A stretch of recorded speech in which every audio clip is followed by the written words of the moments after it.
Halo guys, kembali dengan saya Yudi di channel Next Digital.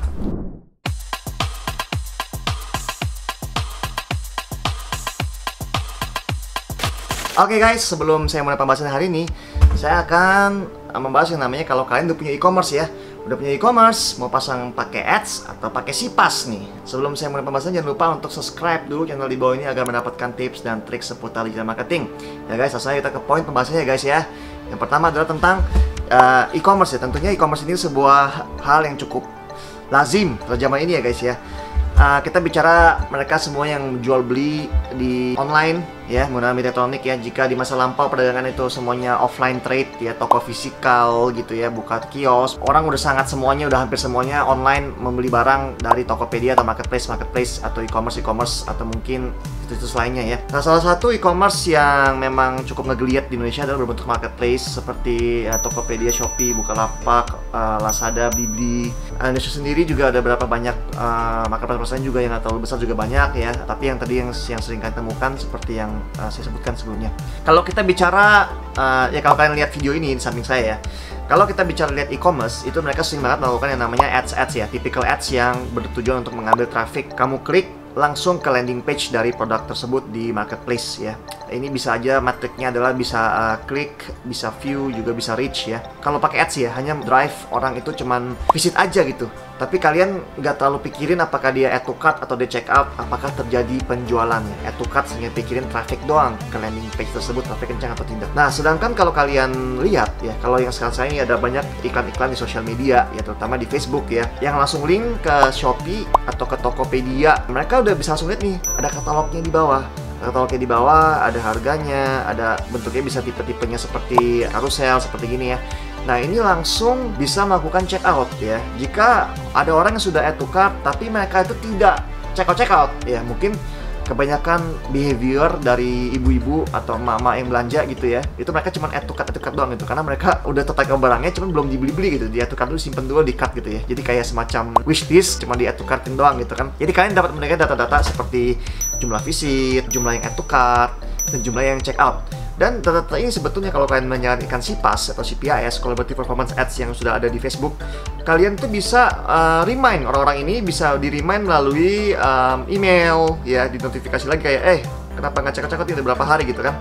Nah, apabila mereka udah check out tapi tidak beli barang, tidak percaya barang, itu dapat disuguhkan lagi iklannya, ditampilin lagi iklannya ya di kalian punya Facebook, ditampilin terus sampai akhirnya dia bisa membeli. Nah, jadi ini targeting dari Sipas terbukti sangat jelas sekali dan sangat efektif sekali. Contoh seperti ini guys ya, ini ada video seperti ini, ada produk-produknya gitu kan. Lalu pencet ke shop again, langsung ke landing page-nya. Nah, secara otomatis langsung di tracking ya oleh mereka, karena iklan-iklan dari Facebook ini udah di-equip dengan namanya Sipas. Pertanyaan yang saya dapat adalah, efektif mana Pak? Kenapa saya perlu Sipas dibandingin saya perlu media? Seperti yang saya lihat, mereka udah menghubungkan langsung ke e-commerce-nya dengan adanya Collaborative Performance, sebuah fitur yang dilahirkan oleh Facebook ya. Kalian dapat reach yang menurut saya lebih lengkap ya dibandingkan kalau iklan-iklan yang biasa dari Instagram doang gitu ya. Kalau Sipas itu kalian dapat data-data yang juga lebih banyak, bisa kalian analisa gitu kan.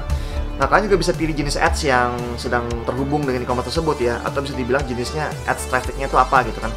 Nah, namun jika kalian ingin penjualan yang cepat ya, menekankan lebih spesifik dan memperluas jangkauan iklan, terutama untuk masalah add to cart ini ya, iklan kalian udah banyak dikunjungi, marketplace kalian, halaman produknya udah banyak dikunjungin, tetapi add to cart tapi nggak ada yang beli gitu ya. Nah, ini Sipas ini sangat cocok untuk Anda sekali gitu kan. Nah, jadi baik kalian mau ads atau kalian mau Sipas ya, dua-duanya berguna. Cuman tadi ada perbedaannya guys, perbedaannya cukup jauh gitu.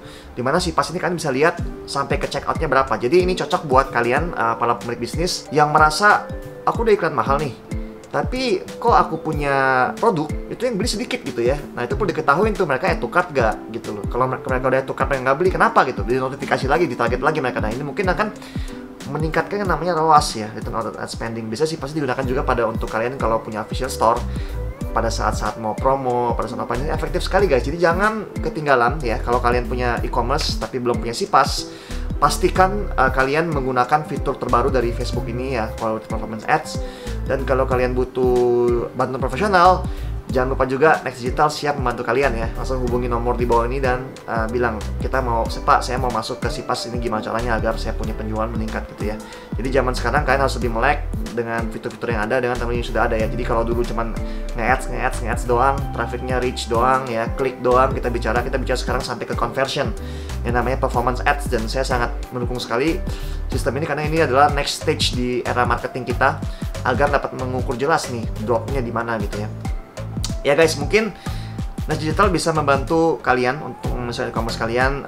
Dari saya mungkin sekian dulu. Jika ada pertanyaan, tolong terus komen di bawah ya, tanya aja boleh apa aja, tim kami juga akan menjawabnya ya guys. Mungkin di episode kali ini sampai di sini dulu, dan sampai jumpa di pembahasan digital marketing berikutnya guys.